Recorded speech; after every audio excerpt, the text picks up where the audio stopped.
ওর ডিভোর্সের টাকা লাগতো আমার বলতো, ও মামলা করতে পারতো, ও কেন আরেকজন দিয়ে ড্রাফট করে আজকে আমার মিরপুর আনাইছে বলে, এদের এটা ব্যবসা।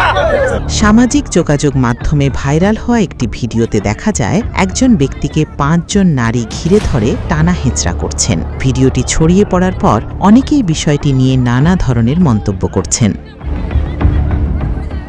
প্রচলিত তথ্য অনুযায়ী ওই ব্যক্তি একে একে 5টি বিয়ে করেছিলেন, তবে তার কোনো স্ত্রী অন্য স্ত্রীদের সম্পর্কে জানতেন না। দীর্ঘদিন বিষয়টি গোপন রাখলেও শেষ পর্যন্ত ঘটনাটি প্রকাশ্যে আসে। এরপর 5 স্ত্রী পরস্পরের সঙ্গে যোগাযোগ করে একটি পরিকল্পনা করেন।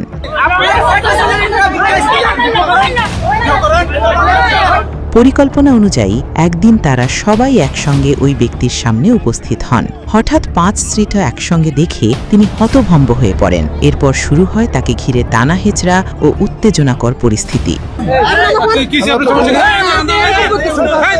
উপস্থিত লোকজন ঘটনাটি মোবাইল ফোনে ধারণ করলে সেই ভিডিও দ্রুত সামাজিক যোগাযোগ মাধ্যমে ভাইরাল হয়ে যায়। ভিডিওটি ছড়িয়ে পড়ার পর নেটিজেনদের মধ্যে ব্যাপক আলোচনা সমালোচনার সৃষ্টি হয়েছে। কেউ এটিকে প্রতারণার পরিণতি বলে মন্তব্য করছেন, আবার কেউ পুরো ঘটনার সত্যতা ও প্রেক্ষাপট নিয়ে প্রশ্ন তুলছেন। তবে ভিডিওটির স্থান, সময় এবং ঘটনাটির সব দাবি স্বাধীনভাবে যাচাই করা সম্ভব হয়নি। তাই ভাইরাল ভিডিও সংক্রান্ত যে কোনো তথ্য বিশ্বাস করার আগে নির্ভরযোগ্য সূত্র থেকে বিষয়টি যাচাই করে নেওয়াই উচিত।